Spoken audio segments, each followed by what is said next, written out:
Amém? Vamos orar mais uma vez? Deus, muito obrigado pela Tua palavra, por esse tempo aqui, por essa noite preciosa. Fala conosco, Senhor, fala ao nosso coração. Cada um aqui necessita de algo do Senhor. Que o Senhor vá ao encontro e dê encontro às nossas necessidades, ao nosso coração, nos quebrante, nos console, nos fortaleça, nos ajude, em nome de Jesus. Amém.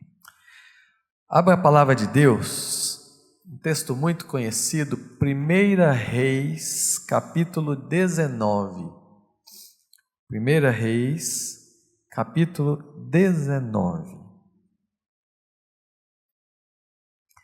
Esse texto fala sobre Elias. Lembram desse querido profeta do Senhor, não é? Homem de Deus, fez tantas coisas preciosas. Quando você chegar no 19, esse é o texto que nós vamos ler. Você volta uma páginazinha, vai para o 17, só para você acompanhar esse comecinho que eu vou dizer. Daqui a pouco a gente vai para o 19. Elias, ele era natural de Tisbe, uma cidade a leste do Jordão. E sabe, ele foi um profeta levantado por Deus para uma tarefa muito difícil. Às vezes a gente acha que a nossa vida está difícil. Os profetas do Senhor enfrentaram grandes desafios. O papel dele era confrontar o povo na idolatria deles, ou seja, era chamar o povo de Israel ao arrependimento. Sabe por quê? Porque Israel passava por uma crise espiritual profunda, muita idolatria, muita corrupção moral, muita perseguição aos profetas do Senhor, uma liderança política toda desvirtuada. A gente olha para o contexto de hoje nosso, talvez a gente veja muita coisa parecida nessa dos tempos de Elias. O rei de Israel nessa época era Acabe.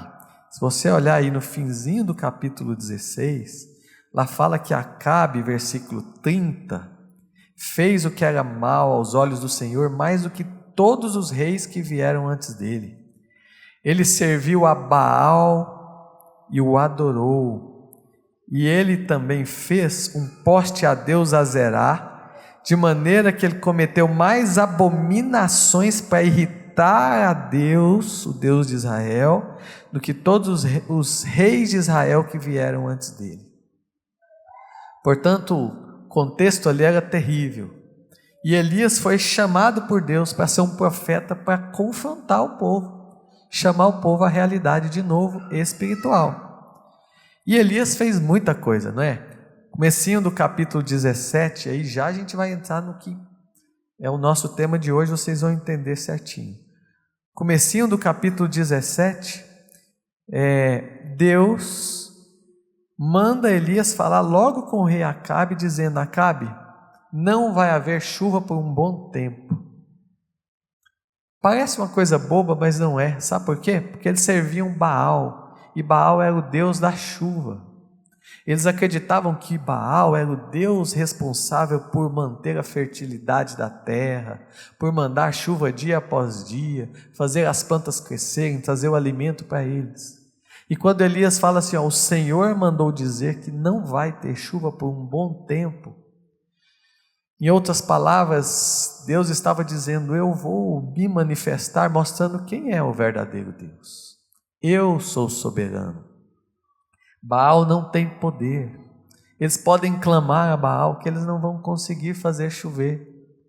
Baal não é o Deus que os alimenta. Então aqui nós vemos uma idolatria vã que já estava sendo mostrada quando Deus faz isso. Mas sabe o que aconteceu? Por causa disso, imagina o povo ficar sem chuva, sem alimento. Ficou todo mundo muito chateado, especialmente o rei, e mandou perseguir Elias. Por isso Elias fugiu. Mas ele foi sustentado por corvos que levavam carne e pão de manhã para ele, e ele bebia a água do ribeiro. Fico impressionado com isso, meus irmãos. Quando nós andamos na obediência do Senhor, Mesmo que a gente passe dificuldades e privações, o Senhor nos sustenta. Deus não nos prometeu luxo. Deus não nos prometeu satisfazer os nossos desejos todos. Deus não te prometeu uma Ferrari. Mas Deus nos promete que todas as nossas necessidades serão supridas. A Bíblia fala isso em diversos textos. E o meu Deus, segundo a sua riqueza em glória, há de suprir em Cristo Jesus cada uma das nossas necessidades. Filipenses 4,19. Então não importa, porque logo depois Elias foi lidar com a viúva de Sarepta e ela estava passando dificuldade também. Mas Deus supriu a farinha e o óleo. E logo depois o filho da viúva faleceu e Deus supriu o que a ele? Vida de novo. Esse é o nosso Deus. É o Deus que manda no universo, é o Deus que faz parar de chover ou que traz chuva. É o Deus que às vezes faz você e eu passarmos escassezes em casa, porque Ele quer trabalhar no nosso coração de alguma forma. Glória a Deus por isso. Porque se a gente vivesse sempre muito abastecido, a gente ficaria muitas vezes como esse povo de Israel, olhando para outros deuses, para outras atratividades. Mas esse é o Deus também que traz de volta o suprimento, que nos abastece, que nos ajuda. Depois disso, capítulo 18, no terceiro ano da seca, olha, ficou quase 3 anos sem cair um pingo de chuva em Israel. O Senhor veio a Elias e mandou ele chegar em Acabe e dizer a Acabe, apresentar-se a ele e dizer que a chuva viria depois de um tempo. Mas ele precisava confrontar Acabe. E em frente a Acabe, versículo 18, ele diz: vocês abandonaram o Senhor. Ele confronta o rei ali. E por isso, ele chama todo mundo para fazer algo que Deus deu a ele como importante propósito. Nós vamos acabar com os profetas do Baal. E aí todos nós conhecemos. Elias faz um desafio aos profetas de Baal, 450, lá no Monte Carmelo. Os profetas colocam um cordeiro, lá um novilho, rogam a Baal para cair fogo, nada acontece. Depois Elias faz isso, cai fogo do céu, o novilho é totalmente queimado com a água em volta, mostrando que o Senhor é o Deus verdadeiro. E todos os profetas então são posteriormente exterminados. Deus ali faz um limpa. O nosso Deus é um Deus maravilhoso, Ele é bondoso, mas Ele não aceita adoração conjunta. Ou nós adoramos a Deus, ou nós não adoramos. Ou o nosso coração é dele, ou não é. Se ele não for o primeiro, ele não vai ser o segundo ou terceiro, ele não é. Ou Deus de fato é o nosso Deus, ou nós somos idólatras. E ali isso fica muito claro, quando os profetas são exterminados. Bem, o que acontece depois disso? Acabe vai e fala para a mulher dele, Jezabel. E aí começa o texto que nós vamos ler e meditar, que tem a ver com o que nós vamos esmiuçar hoje. Capítulo 19, vamos lá. Acabe contou a Jezabel tudo o que Elias havia feito e como havia matado todos os profetas à espada. Então Jezabel mandou um mensageiro a Elias para dizer o seguinte: olha a mensagem dela para Elias: que os deuses me castiguem se amanhã, a estas horas, eu não tiver feito com a sua vida o mesmo que você fez com a vida de cada um deles. Meus irmãos, o profeta tinha acabado de vencer 405, Elias, tinha acabado de vencer 450 profetas de Baal. Ele enfrentou 450 homens. fortes talvez, muitos deles. E agora ele sucumbe, porque o versículo 3 diz: Elias ficou com medo. Ele sucumbe diante da ameaça de uma mulher, Jezabel. Não estou diminuindo por ela ser mulher.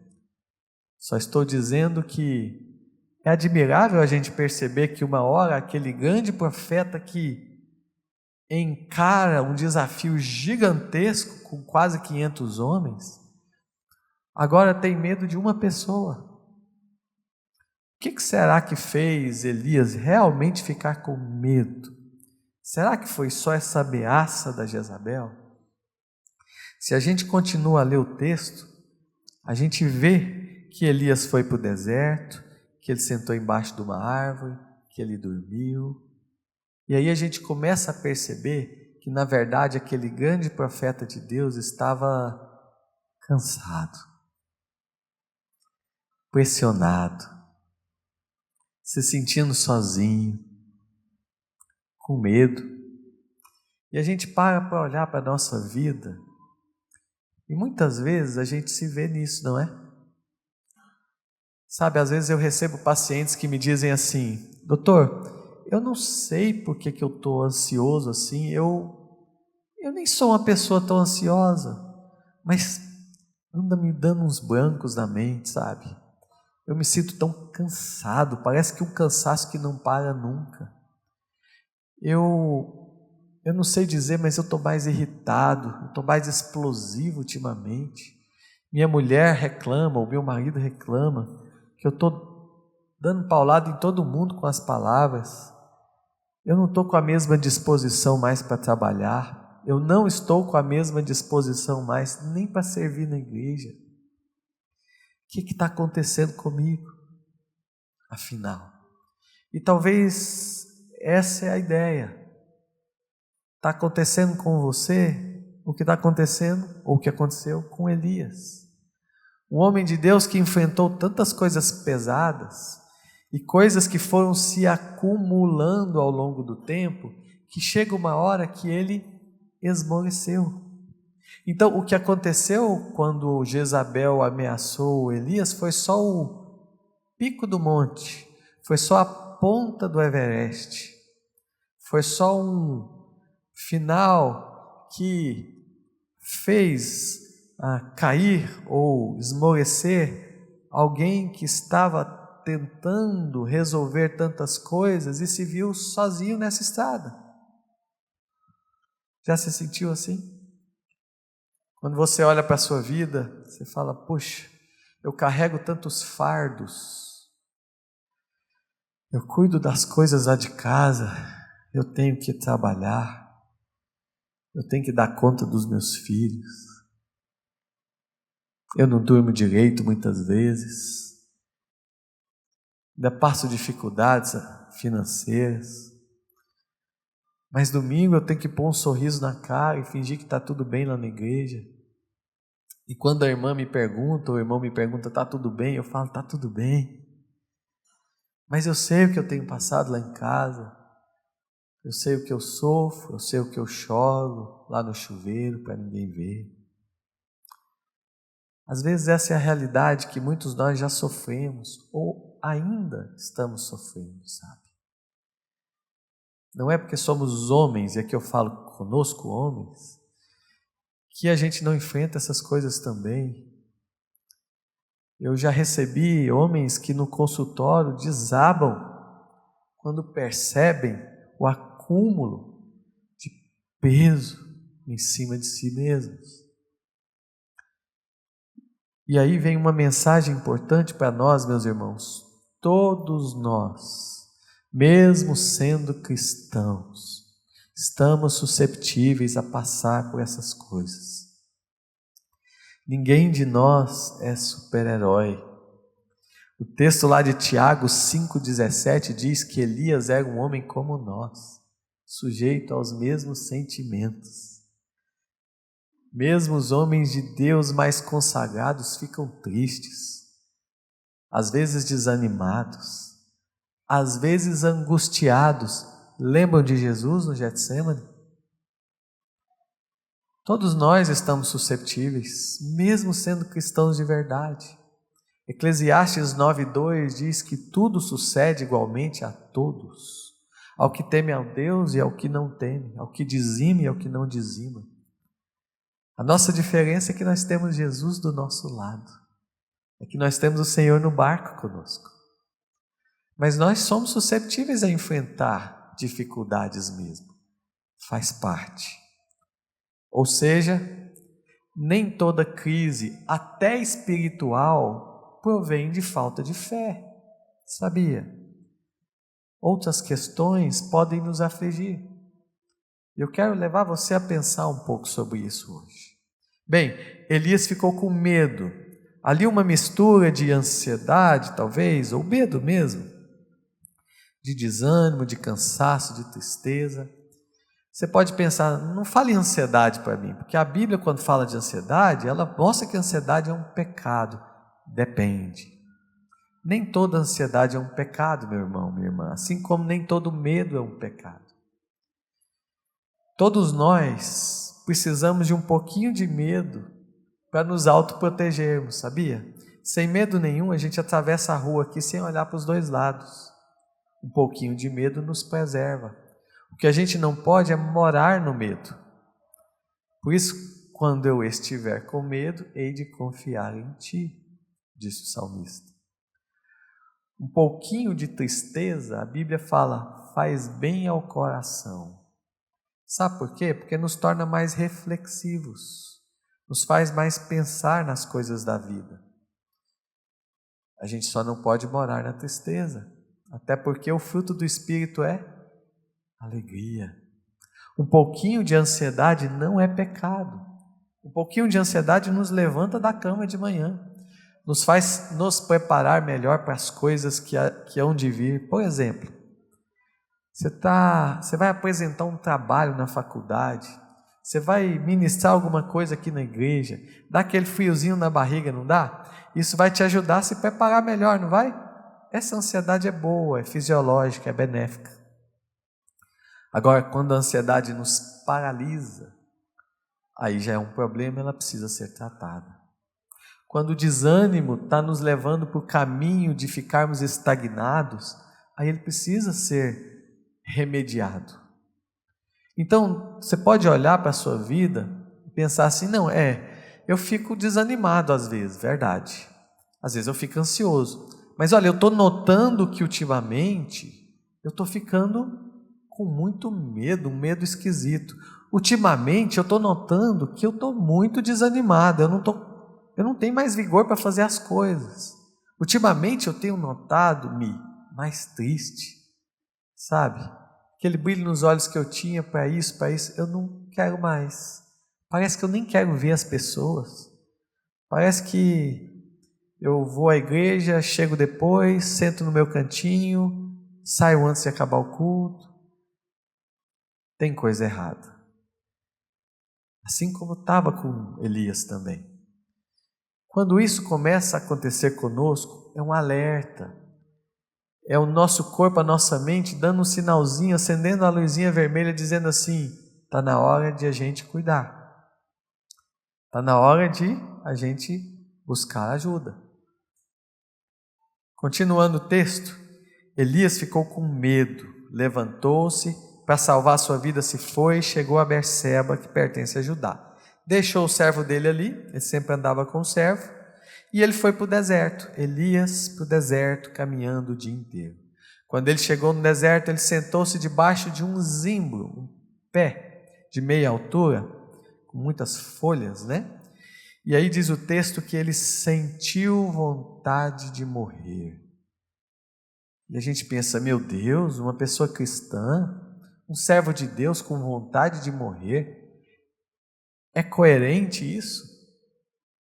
Pois é. O pecado não está em sentir vontade de morrer. Sentir é sentimento, é algo que vem mesmo, que pode acontecer. Agora, o que a gente está fazendo com isso? Aí é que é a grande questão. Se você olhar para a sua vida, pode ser que você me fale exatamente como vários pacientes me dizem, doutor, eu não quero tirar minha vida. mas se Deus quisesse me levar hoje, eu diria: Deus, pode me passar na frente da fila aí que eu estou pronto. Às vezes isso acontece, não é? Quando a gente enfrenta embates, enfrenta desafios. Elias passou por isso. Elias sofreu isso também. Mas a pergunta é: o que ele fez com isso? E agora que vem o primeiro ensinamento para nós. Sentiu vontade de morrer e orou. Ainda que a oração dele tenha sido assim: basta, Senhor, tira a minha vida, porque eu não sou melhor que os meus pais. A gente tem uma atitude interessante aqui, que foi de Elias ter buscado em Deus expressar aquilo que ele estava sofrendo ali. Sabe, meus irmãos, muitas vezes quando a gente está triste, está desanimado, está ansioso, a gente vai para lugares errados. Muitas pessoas se rebelam contra Deus, muitas pessoas se jogam nos prazeres do mundo, muitas pessoas desistem da vida, muitas pessoas passam a se cortar para aliviar a dor do peito, muitas pessoas se encharcam de remédio, ou de bebida, ou de drogas. Não são poucos os cristãos que têm usado muitas drogas ultimamente. Eu vejo isso em consultório. Às vezes a gente vai atrás de cabides, de bengalas por aí, quando a palavra de Deus diz: espera aí, vamos seguir o exemplo de Elias, abre o seu coração ao Senhor, mesmo que seja para dizer: Deus, eu não estou aguentando mais, me leva. Mas a Bíblia nos ensina isso, não é? Rasgai o coração, não as vossas vestes. Antes de tudo, a gente coerentemente tem que ter uma decisão de abrir o nosso coração ao Senhor e dizer: Deus, eu estou com uma dificuldade imensa, o Senhor já sabe, mas eu quero abrir meu coração ao Senhor. E Elias, ele foi muito sincero ali, quando ele disse: Deus, tira a minha vida. Ele estava reconhecendo que ele era falho, que ele era fraco, sim, e que ele não era melhor que os pais dele. Talvez ele queria dizer assim: aquilo que o Senhor queria que eu resolvesse, Senhor, sabe? Trazendo Israel de volta ao Senhor, eu não consegui, eu não sou melhor que a minha geração anterior que tentou isso também. Não sei, pode ser que isso tenha passado do coração dele. O certo, meus irmãos, é que a Bíblia diz: nós somos frágeis mesmo e a gente precisa do Senhor. Por isso, a primeira lição para nós é: fortaleçamos a nossa vida espiritual sempre, mas principalmente nos momentos mais difíceis da nossa vida. O remédio ajuda? Ajuda, mas não resolve ferida emocional. Outras coisas ajudam?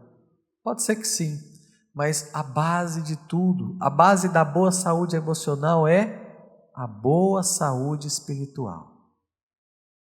Repita comigo: fortalecei-vos no Senhor e na força do seu poder. É isso.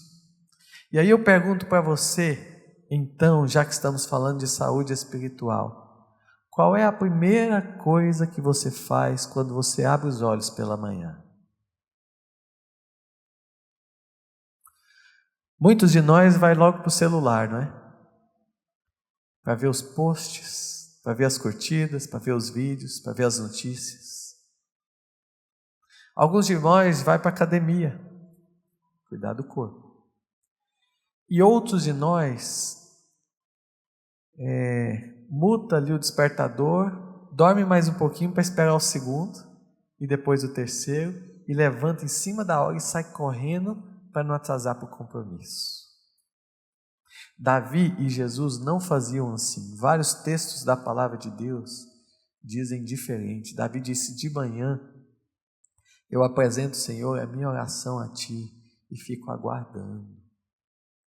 Sabe, meus irmãos, a gente deve começar cada dia da nossa vida com o coração ajoelhado diante de Deus. A maneira como a gente começa o nosso dia define o ritmo do nosso dia. Se a gente começa o nosso dia apressado, a tendência é que a gente fique acelerado o dia todo. Se a gente começa o nosso dia em Deus, primeiro, a gente vai passar o dia meditando naquilo que a gente leu. Segundo, a gente tem a propensão de ficar muito mais tranquilo no nosso dia. Terceiro, a gente provavelmente vai evitar muito mais distrações e procrastinações. Sabia que a procrastinação, o ato de adiar as coisas, não é uma questão de gestão de tempo, mas de gestão emocional, e isso a gente pode começar a resolver dia após dia com os joelhos em Deus. Quando a gente começa o nosso dia no Senhor, a gente fica muito mais preparado para lidar com as intempéries que virão. A gente fica muito mais armado para enfrentar as tentações que virão e não cairmos. Então, comecemos já o nosso dia com o Senhor e mantenhamos essa conexão até a nossa hora de dormir, fortalecendo a nossa saúde espiritual, a nossa saúde mental, em muitos dos seus aspectos, não vai sofrer. Em muitos, não em todos, óbvio, mas muito daquilo que a gente considera como desânimo, tristeza, ansiedade que vem nos acabrunhando no dia a dia vão desaparecer. Muito disso vai desaparecer quando a gente começa o nosso dia com o Senhor. Não é uma fórmula mágica, é uma orientação da palavra de Deus. Pensemos nisso. Em segundo lugar, depois que Elias orou, versículo 5 diz o texto que ele se deitou e dormiu debaixo de um zimbro, e eis que um anjo tocou nele e disse: levante-se e come.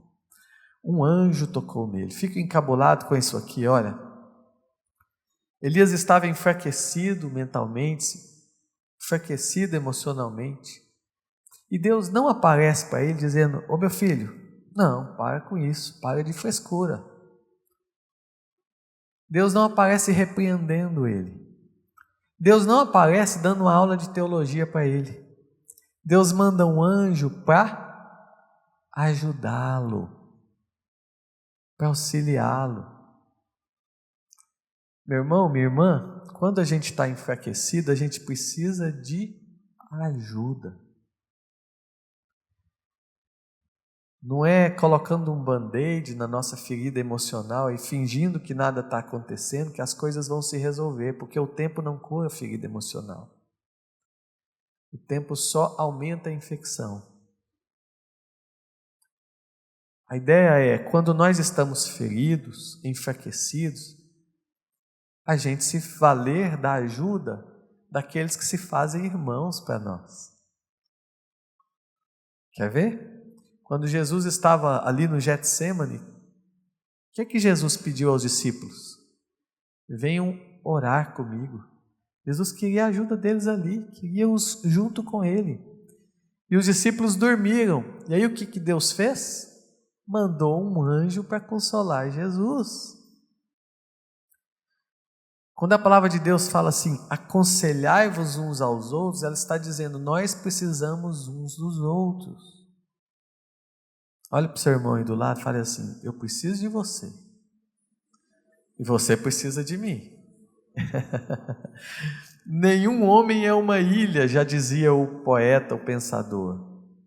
Deus nos fez para vivermos em comunidade, um ajudando o outro. Lá em Eclesiastes fala que quando um tropeça, e se os dois andam em conjunto, o que está de pé, levanta quem tropeçou. É por isso, meus irmãos, que a gente precisa de ajuda quando está enfraquecido. Você está passando por problemas difíceis em casa? São questões que têm a ver com o seu casamento? Peça ajuda. Peça ajuda pastoral. Peça ajuda de conselheiros cristãos. Se preciso, peça ajuda médica. Peça ajuda do psicólogo cristão. Você está passando por dificuldades com o filho? Peça ajuda. Não, eu tenho vergonha porque aquilo que eu preciso de ajuda é algo que vai confrontar erros muito pesados da minha vida. Então, Comece pedindo ajuda de alguém que tema a Deus e em quem você confie, um amigo mais direto, uma amiga querida mais próxima. Mas não fique guardando, sangrando sozinho. Nós vivemos em comunidade para ajudarmos uns aos outros mesmo. Hoje eu ajudo você, amanhã você me ajuda. É assim, não é? Tenhamos essa humildade, isso é importante. Bem, o anjo tocou em Elias. Gosto de lembrar isso, que o anjo tocou nele, o anjo não ficou lá só dizendo o que ele tinha que fazer, ele foi ao encontro. Deus não esperou Elias buscá-lo, Deus o buscou. Nosso Deus está acessível, meus irmãos, o tempo todo.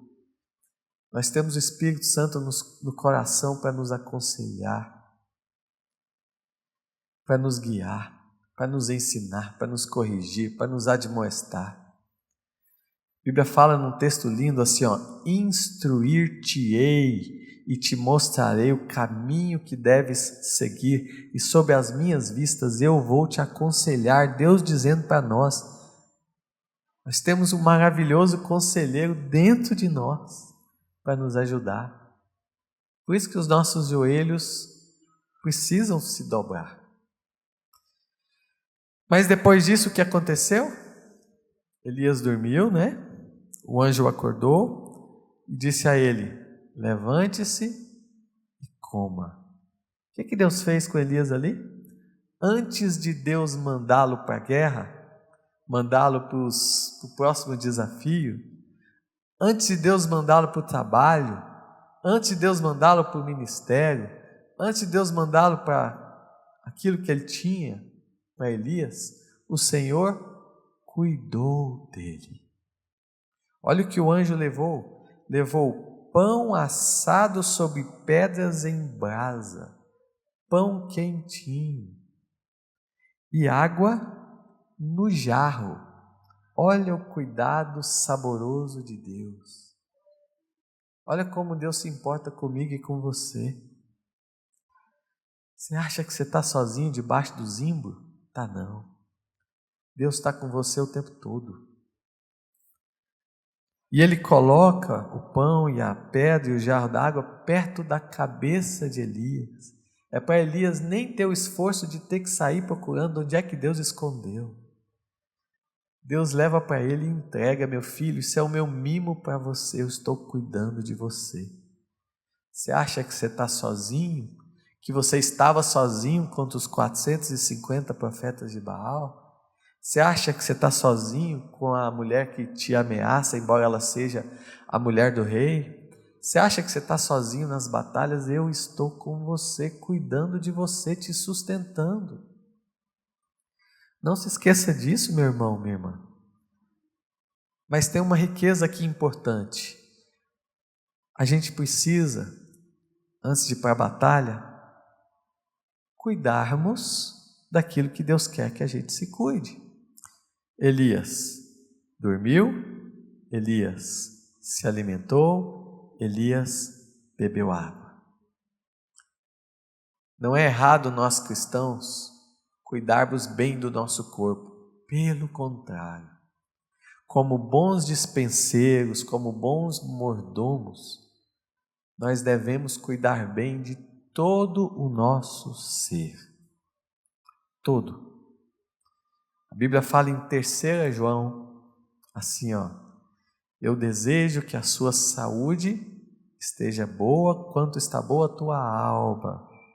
E depois fala da saúde espiritual, corpo, alma e espírito sendo cuidados. Cuidado integral.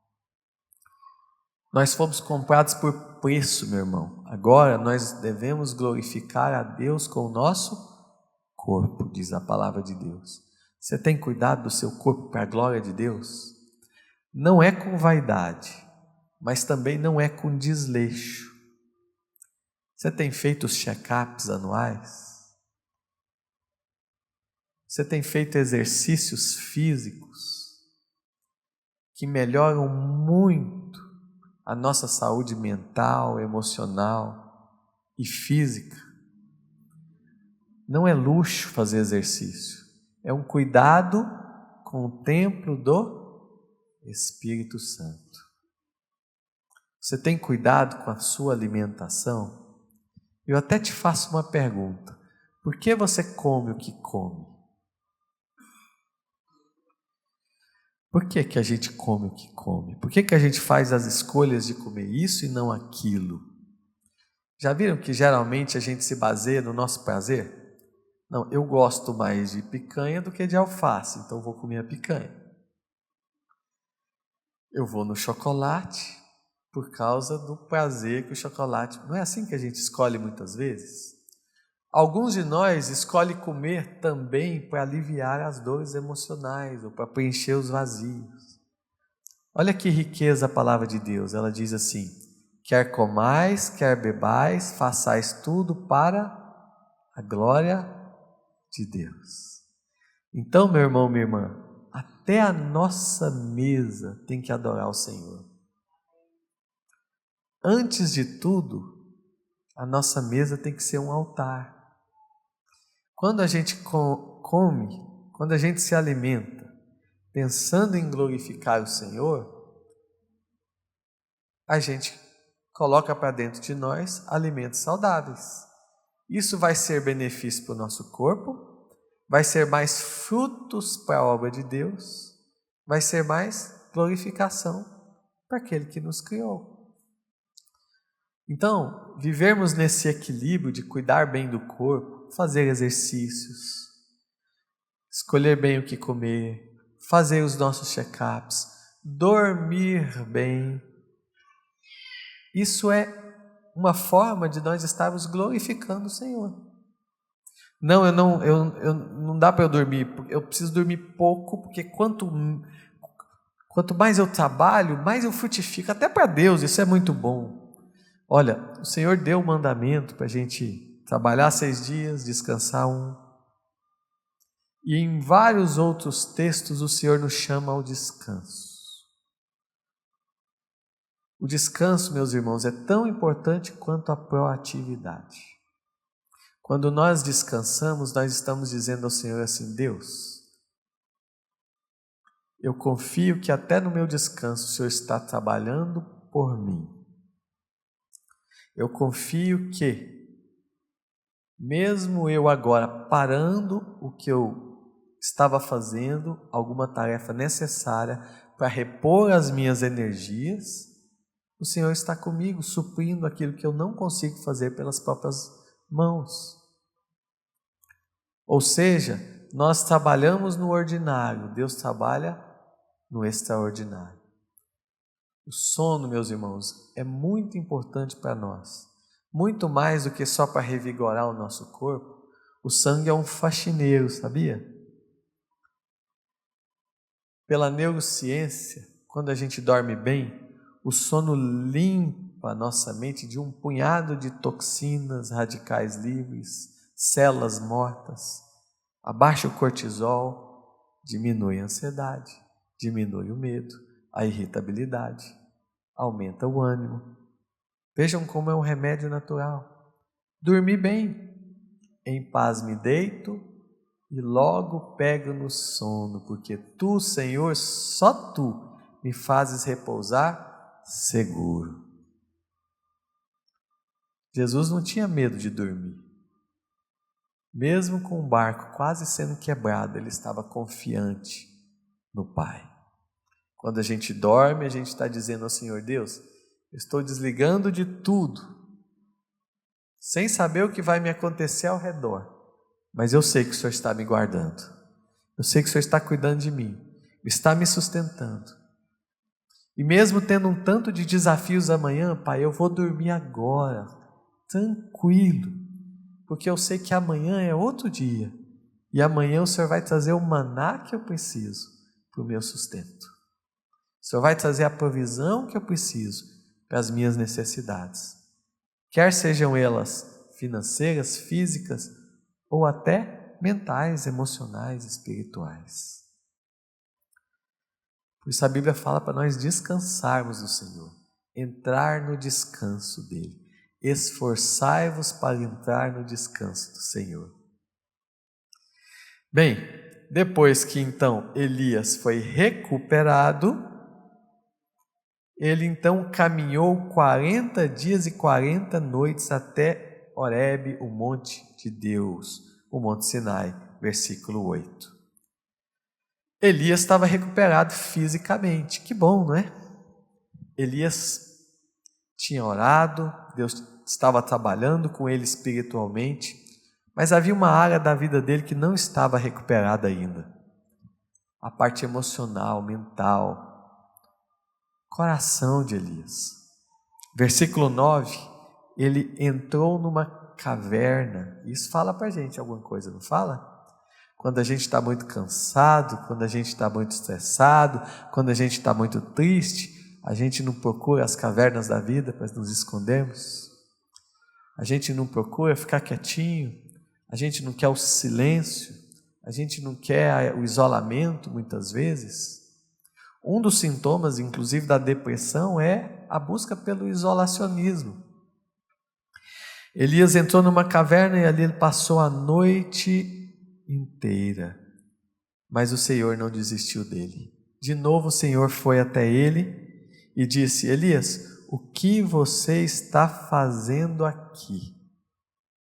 E Elias respondeu: eu tenho sido muito zeloso pelo Senhor. Em outras palavras, eu tenho feito tudo certo, sabe, Senhor, mas eu não vejo resultados. Nada mudou, esse povo continua idólatra. Eu me esforço e não vejo sucesso. Já passou por isso? Nas suas orações você diz a Deus assim: Deus, eu tenho me esforçado tanto, eu tenho sido leal, eu dou meu dízimo, mas o coração do meu marido não muda, o coração da minha esposa não muda, o coração do meu filho não muda. Dizer uma coisa a você, meu irmão, minha irmã, ninguém muda ninguém, viu? Não é o nosso esforço que vai mudar o coração do outro. O primeiro coração que tem que ser mudado é o meu e o seu. Mas a gente cria essas expectativas, não é? Deus, eu estou tão cansado. Eu tenho trabalhado nessa obra há tanto tempo e eu não vejo resultados. Eu tenho trabalhado na minha empresa há tanto tempo e parece que ela não vai para frente. O que eu estou fazendo de errado, Deus? Eu tenho sido zeloso pelo Senhor, porque os filhos de Israel deixaram a tua aliança, Deus.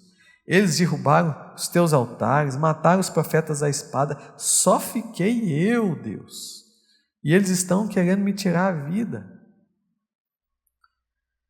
E aí o Senhor diz a ele: saia daí e fique diante do Senhor no monte. Deus mandou ele sair da caverna, sair do isolamento, sair daquela dor a qual ele mesmo se colocou e ele mesmo se afligia. Deus chamou Elias de novo à vida. E aí, versículo 11 diz: eis que o Senhor estava passando, e um grande e forte vento fendia os montes, quebrava as rochas diante do Senhor, mas o Senhor não estava no vento. Depois do vento veio um terremoto, mas o Senhor não estava no terremoto. Depois do terremoto um fogo, mas o Senhor não estava no fogo. Depois do fogo veio um som de um suave sussurro. Quando Elias ouviu isso, cobriu o rosto com o manto e saindo, pôs-se à entrada da caverna. E aí Deus falou com ele de novo: o que você está fazendo aqui, Elias? Pouco tempo atrás, Deus tinha estado com Elias através do fogo, não é? Lembra dos profetas de Baal? Uma coisa extraordinária, grandiosa. Deus se revelou lá de uma forma que todo mundo temeu e tremeu. Mas aqui, não. Aqui Deus queria falar com Elias baixinho. Deus queria falar o coração doído dele. E quando a gente está com o coração doído, a gente não quer espetáculo. A gente quer um abraço.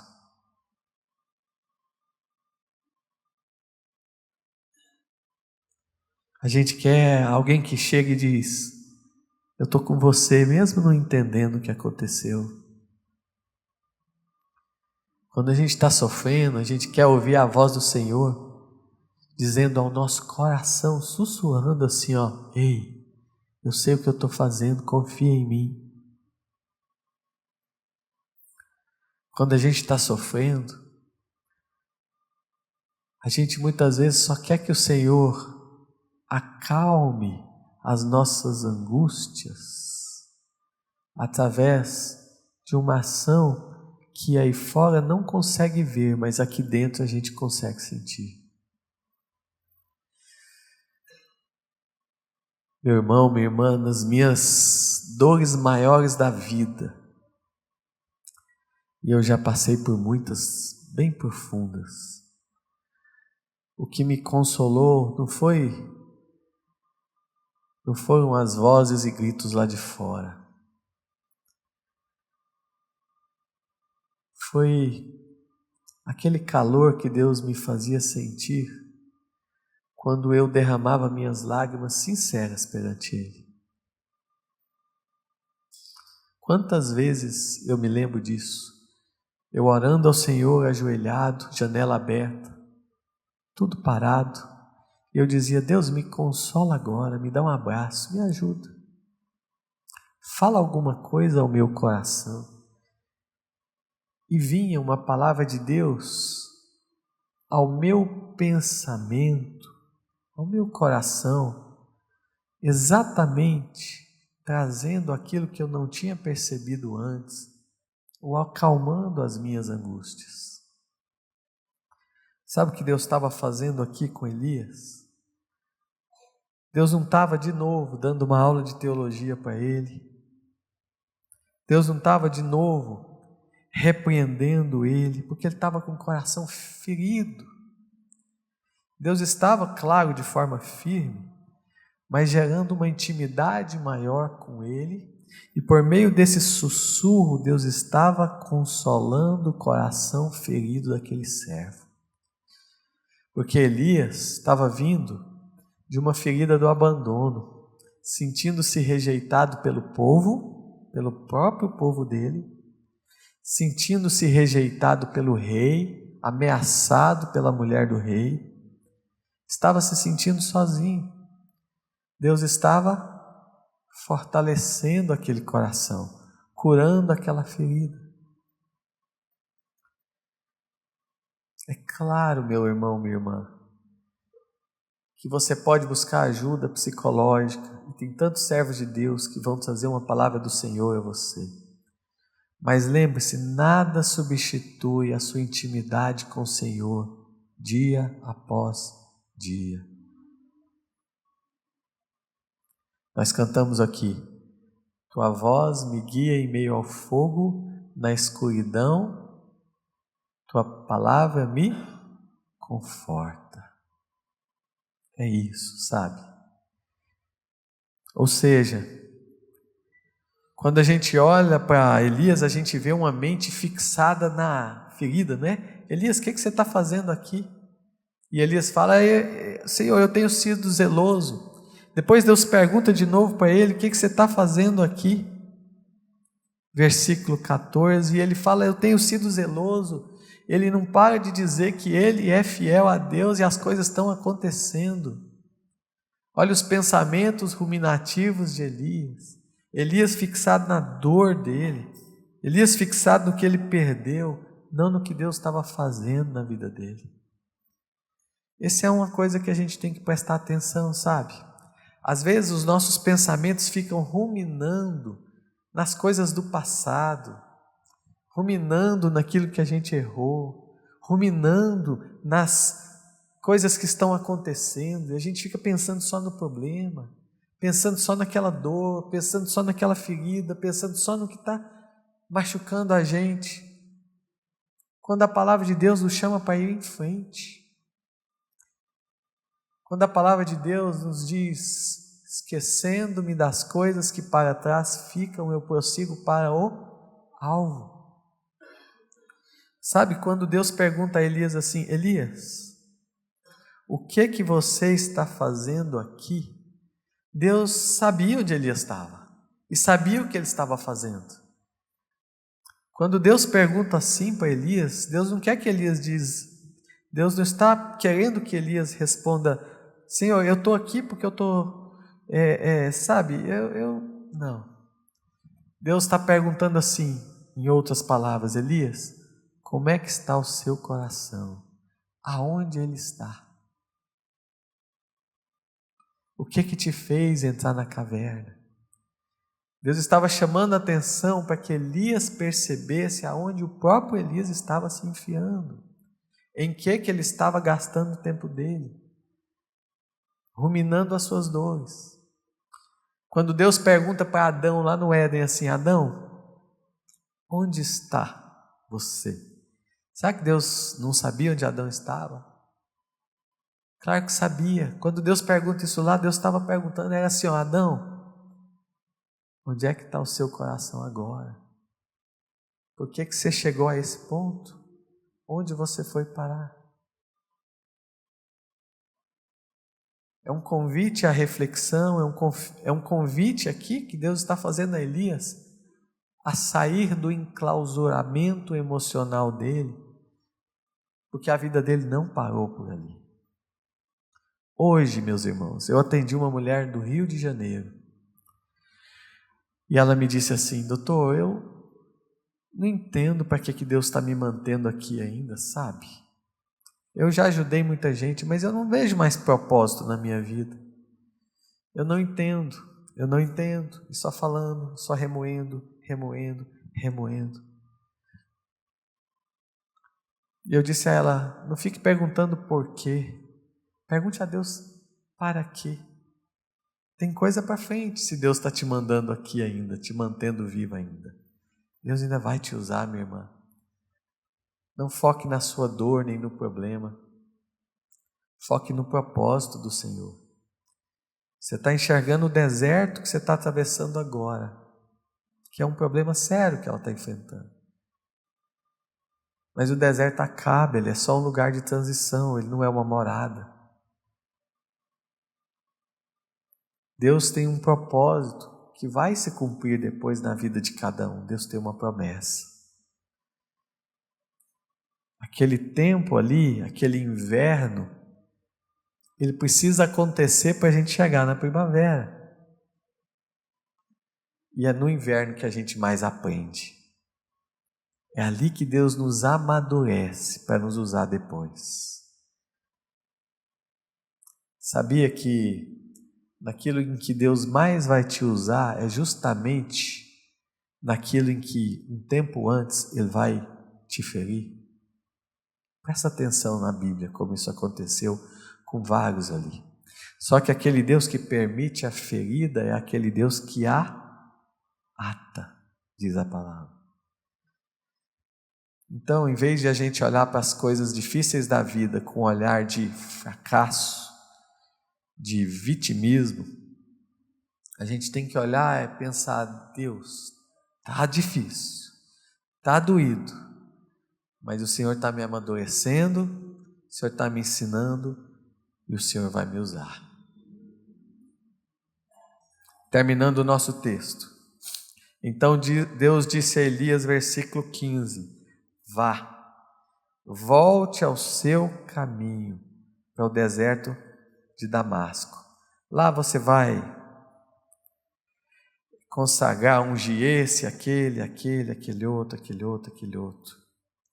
E aí Deus termina dizendo, olha Elias, eu conservei 7.000, não foi só você, que eu estou preparando também, que eu tenho propósitos também, que eu sustentei também, você não está sozinho. Mas vá, volte ao seu caminho. Aqui Deus estava restaurando a identidade de Elias. Vá, volte ao seu caminho. Eu te criei com uma identidade especial, Elias. Eu coloquei dons em você que eu não pus em mais ninguém. Isso serve para nós também, meu irmão, minha irmã. Deus te fez exatamente como você é, diferente de todas as outras pessoas no mundo, Porque Deus tem propósitos para você e tem uma identidade específica para você. Não esqueça disso. Nós fomos criados, a Bíblia diz que nós somos feitura dele, criados em Cristo Jesus, para as boas obras, as quais Deus de antemão preparou para que andássemos nelas. Deus, além de estar restaurando a identidade, Deus estava restaurando o propósito, cumprindo o propósito na vida de Elias. Volte àquele tempo de alegria, Elias. Volte ao propósito que eu estabeleci para você, Elias. Volte àquilo que eu te fiz para fazer. Não fique nessa vida de amargura, não fique chafurdando-se na ansiedade, no desânimo. Eu tenho uma vida especial para você. Sabe o que aconteceu com a Jezabel? Olha a palavra forte dela. Elias, amanhã você vai estar morto. Vamos ver na história o que aconteceu? Jezabel, depois de um tempo, morreu. Segundo a palavra do Senhor, foi comida por cães. E Elias, a quem ela ameaçou, ainda está vivo.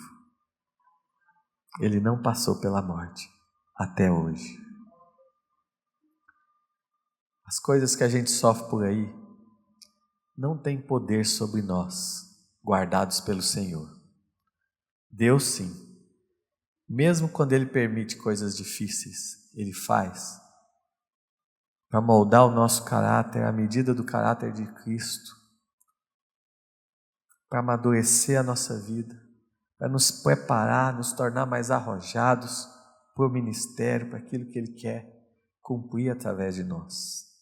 Imagine você, como é que eu iria cuidar de pessoas com o coração sofrido se eu nunca tivesse sido ferido também? Não é? Todas as coisas cooperam para o bem daqueles que amam a Deus e que são chamados segundo o seu propósito. Fica de pé, meu irmão, minha irmã. Quero fazer uma pergunta a você antes da gente orar.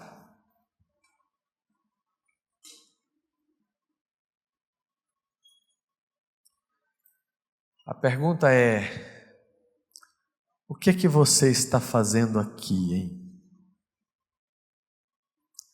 Ou, em outras palavras, onde está o seu coração? Como é que está a sua vida? Em que você tem investido? Quais têm sido as suas prioridades? Quais têm sido as suas dores e como você tem lidado com elas? Quais têm sido os problemas que você tem enfrentado dia após dia?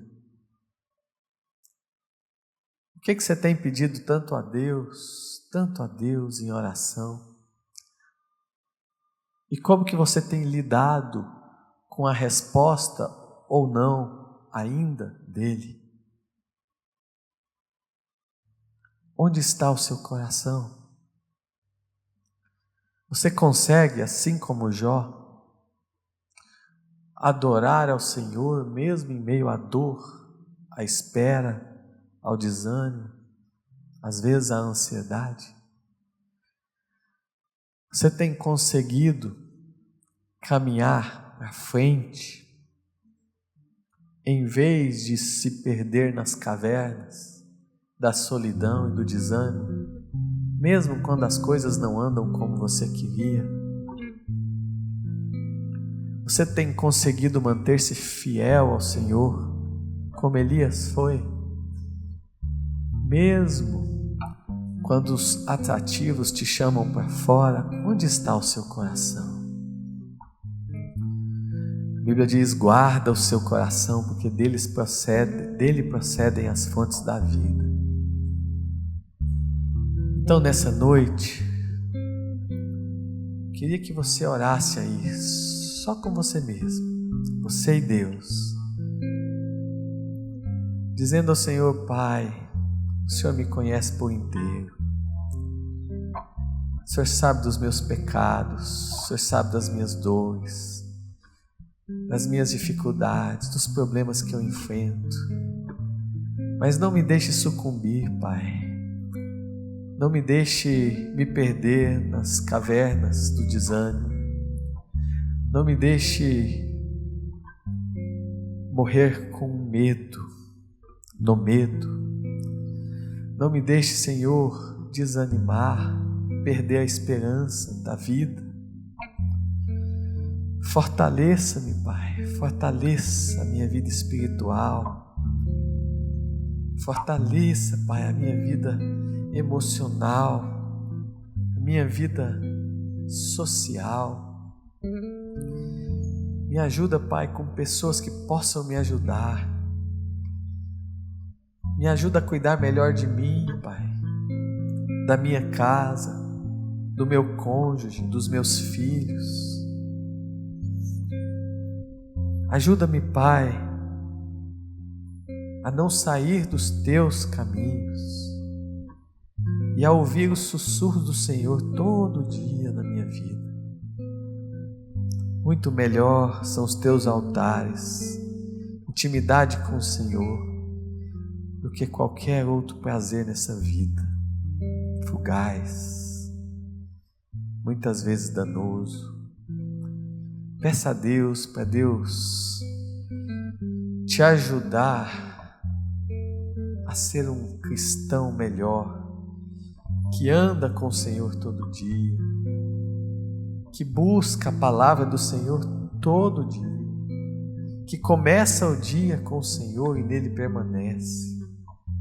Pede a Deus para te dar perseverança no caminho dele, para que você não perca ou desanime a sua fé.